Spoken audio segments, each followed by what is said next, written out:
Assim como o alimento ele sustenta o corpo, a palavra de Deus sustenta o nosso espírito. Então é importante que a gente faça devocionais todos os dias, é importante que a gente leia a palavra todos os dias. Nenhum líder fica de pé, nenhum líder chega no seu propósito final se não alinhar com a palavra de Deus.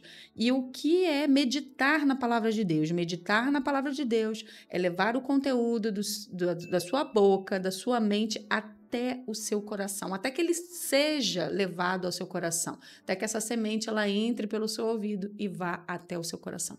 Isso é meditar na palavra.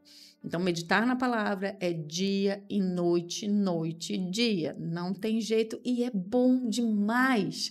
Sabe, quando a gente pensa assim, é tão cansativo, ler a Bíblia, meu Deus, quando a gente se coloca nesse lugar, a gente acaba perdendo as melhores coisas da nossa vida. Quando a gente começa a entender que cada palavra dessa aqui foi inspirada pelo próprio Deus para nos abençoar, nos direcionar, nos levar para a rota certa no qual a gente foi criado e o pecado tenta nos destruir todos os dias, a gente faz a diferença não só na gente, mas em todos que estão ao nosso redor. Por isso que toda sexta-feira a gente tem devocional aqui para líderes. Então vamos lá, você que é líder, vamos começar no Salmo 1. Esse salmo, ele faz muita diferença, ele é tão rico em tantas coisas e a gente vai ler aqui um pedacinho dele, que fala assim, já começa assim: como é feliz aquele, ou seja, existe pessoas que podem ser felizes. Quem é? Como é feliz aquele que não segue o conselho dos ímpios. Às vezes a gente tem algumas dúvidas, a gente tem alguns questionamentos e a gente vai para os entendidos, né, na corporação humana, a gente vai para os entendidos, a gente vai para o ChatGPT, a gente vai para as inteligências artificiais e tem pessoas já fazendo até consultas de psicologia, né, consultas de terapia, usando o ChatGPT ao invés de usar a Bíblia. É claro, eu uso também a inteligência artificial, mas a gente tem que entender e colocar cada coisa no seu lugar. E a Bíblia fala isso, como é feliz os que não seguem conselhos dos ímpios. Quantas das vezes a gente prefere ouvir conselho dos ímpios a ouvir o conselho de Deus? E como que a gente ouve o conselho de Deus? Tcharam! A Bíblia, né? Ela é o próprio conselho de Deus para nós. Ela tem tudo que a gente precisa.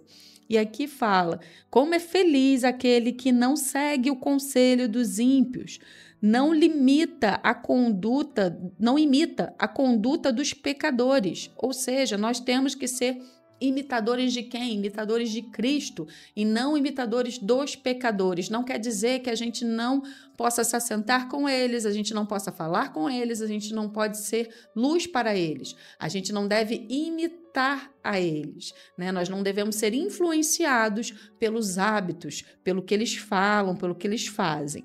Então, como é feliz aquele que não segue o conselho dos ímpios, não imita a conduta dos pecadores. Então, não tem esse negócio de, mas é um jeitinho brasileiro, mas todo mundo faz, mas se fizer assim não dá certo. Não, nós decidimos não imitar a conduta dos pecadores, porque nós queremos ser felizes, porque a gente não segue o conselho dos ímpios, é o contrário, né? Então, novamente, a gente lê, como é feliz aquele que não segue o conselho dos ímpios, não imita a conduta dos pecadores, nem se assenta na roda dos zombadores. Às vezes a gente também se assenta na roda dos zombadores, são aqueles que conhecem a palavra, mas eles não geram fé, eles geram a fé ao contrário, inversa, e a gente ali às vezes compartilha disso, então a gente não deve também se assentar na roda desses zombadores. O que a gente deve fazer? O Salmo mesmo responde, ao contrário, a sua satisfação está na lei do Senhor e nela medita quando? De dia e de noite. Sabe o que acontece com essa pessoa? É como árvore plantada à beira de águas correntes, dá fruto no tempo certo e suas folhas não murcham. E tudo que ele faz prospera. Gente, está aqui o segredo, né? Então, que a gente possa, já começa aqui no Salmos 1, né? O primeiro salmo da Bíblia, a gente consegue aqui em poucos versículos entender para onde a gente tem que apontar, onde a gente tem que meditar e onde que tem que estar o nosso prazer. Qual que é o meu maior prazer?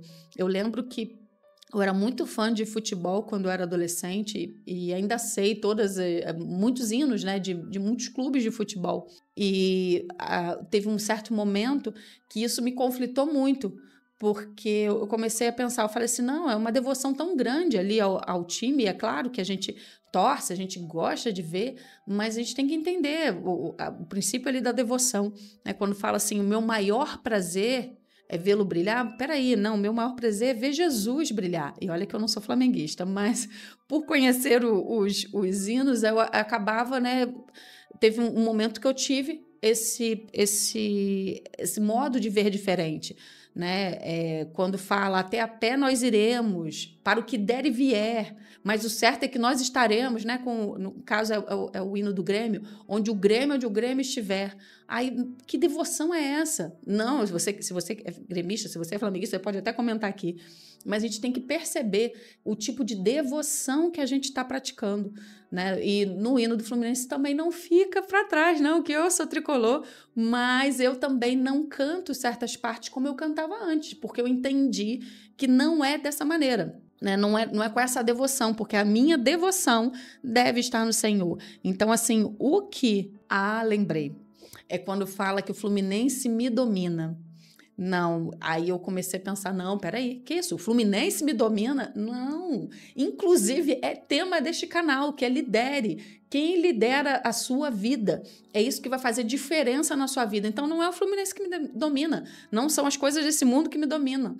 É Cristo que me domina. Então, é isso, né? Então, assim, como é feliz aquele que não segue o conselho dos ímpios, não imita a conduta dos pecadores, nem se assenta na roda dos zombadores. Ao contrário, sua satisfação está na lei do Senhor e nessa lei medita dia e noite. É como árvore plantada à beira de águas correntes, dá fruto no tempo certo e suas folhas não murcham. Tudo o que ele faz prospera. Então, meditar na palavra de Deus meditar, né, é levar da sua boca até o seu coração para que isso seja a verdadeira palavra que te domina, a verdadeira palavra que te traz prazer. É o seu legado, é aquilo que você acredita, o que deve ser maior na sua vida. É a palavra de Deus e tudo aquilo que Ele tem para você, que Ele te criou de uma maneira especial e para cumprir um propósito especial. Então não perca tempo com as distrações da vida, mas medite na palavra de Deus dia e noite, porque ela é alimento para o seu espírito. Então, se você está abalado, se você está morninho aí, se você está, né, meio barro, meio tijolo, é aqui que você encontra a sua direção. É aqui que a gente reinicia, é aqui que a gente inicia, é aqui que a gente todos os dias gera sentido para a vida. Então, que Deus possa renovar a sua mente, que Deus possa renovar o seu coração. E não é crítica aos times de futebol, mas cuidado da onde que você vai realmente colocar o seu coração, a sua devoção. Preste atenção nisso e alinhe com a palavra de Deus. Que Deus te abençoe no dia de hoje, que o seu dia seja próspero, mas não esqueça que para você ser próspero em tudo que você faz, você tem que ser feliz. Para você ser feliz, como a Bíblia fala, existe essa observação, né? É ser satisfeito, encontrar satisfação na lei do Senhor e nela meditar dia e noite. Ele é teu Senhor e Ele não te falta. Deus te abençoe.